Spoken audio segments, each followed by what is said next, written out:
Hi, my name is Mackenzie Whitley and I will be performing the Advanced Respiratory Assessment today. The first thing I'm going to do is assess my patient for any signs of distress. In an adult, that could be tachypnea, increased use of accessory muscles, prolonged expiration, and cyanosis. In an infant, that could be seen as nasal flaring or grunting. The first thing I'm going to do is inspect my patient. I'm going to look both posteriorly and anteriorly. Posterior and anterior, I'm going to be looking for any signs of scars or lesions. On the posterior chest, I'm going to be focusing on the sternum.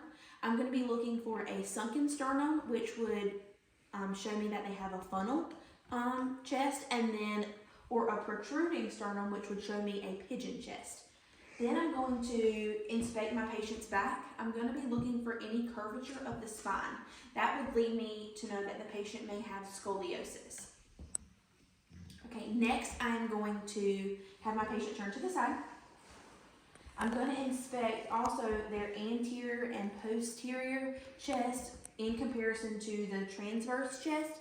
That should be 1 to 2. If there is an increase in the transverse chest versus the anterior and posterior, that would indicate to me that the patient has a barrel chest or COPD. I'm going to place my hands on the patient's back to check for respiratory expansion. If you can, breathe in and out for me. One more time. I'm going to make sure that my thumbs move equally. If they do not move equally, that would let me know that the patient may have a collapsed lung. Then I'm going to complete tactile fremitus. When I place my hands on your back, if you will, say 99 for me. 99. Again. 99. Again. 99. Again. 99. One more time. 99. If there is decreased fremitus felt, that could be either pneumonia or emphysema. If there is increased fremitus felt, that could be fluid, a mass, or pneumonia seen in that patient. Okay, if you will, I'm going to then percuss my patient. You can just sit up straight for me.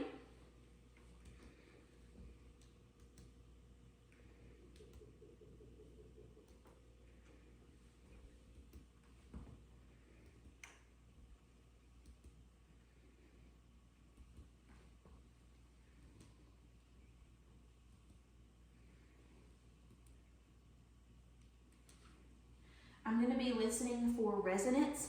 If I hear hyperresonance, that could let me know that there is hyperinflations of the lung. If I hear dullness, that could lead me to know that there is fluid on the lungs or a mass.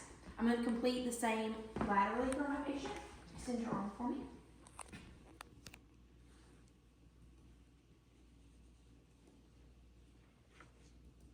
All right, you can turn to the front.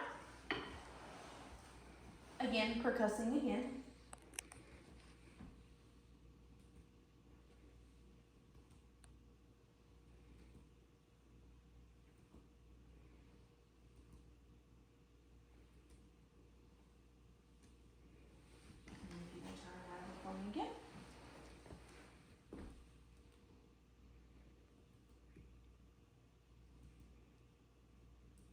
Again, listening for the same things, looking for resonance.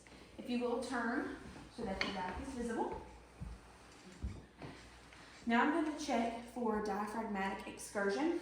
If you will, exhale and hold your breath for me.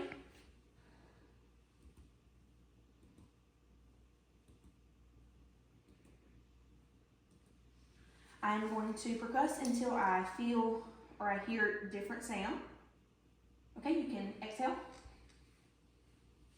Then I'm going to have my patient inhale and hold their breath. I'm going to work my way upward until I hear a change again, and I'm going to mark that.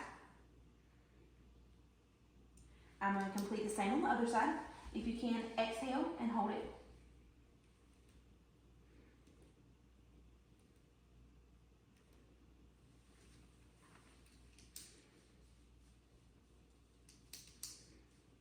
Okay, you can breathe. Now inhale and work my way upward.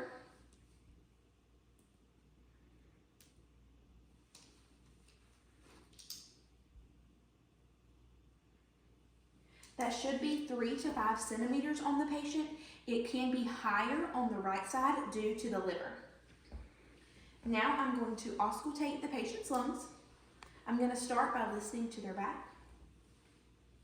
Every time I move my stethoscope, if you will, take a deep breath in and out for me with your mouth open.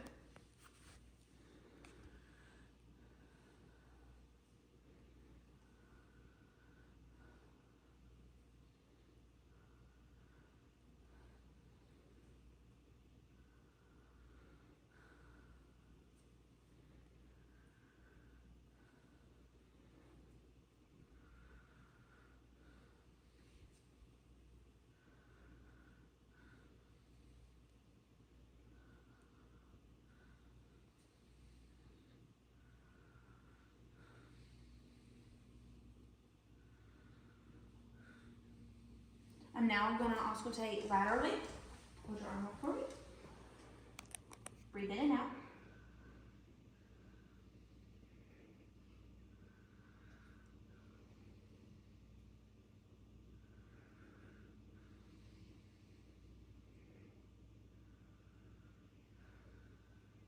Okay, you can turn face forward. Now I'm going to listen anteriorly. Take deep breaths in and out.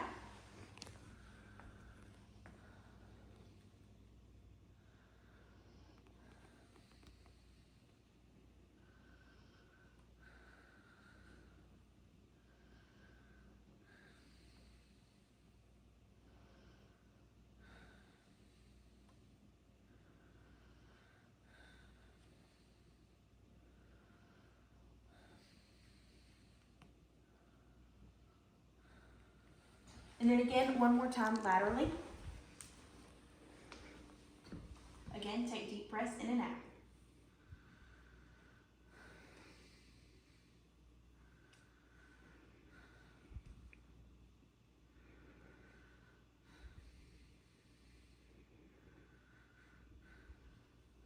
I'm going to be listening for any adventitious breath sounds. Those could be crackles, rails, wheezes, coarse or that could be coarse or fine, as well as pleural friction rubs. Those would let me know that the patient may have pneumonia or fluid on the lungs. Next, I'm going to complete bronchophony. So every time I move my stethoscope, I want you to repeat the sound E. E, E, E, E, E, E, E, E, E, E. If there is an increase, or if I hear an A sound instead of an E sound, that may let me know that the patient has consolidation of the lungs. Now I'm going to have the patient complete whispered pectoriloquy. So when I move my stethoscope, I want you to whisper 1, 2, 3 every time.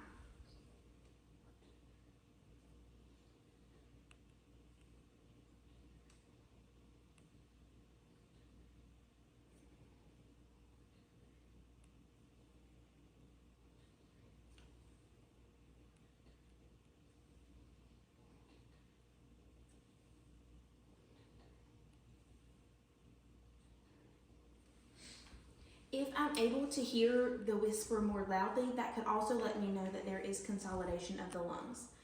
Lastly, I am going to have my patient complete, and he's going to say 99 every time.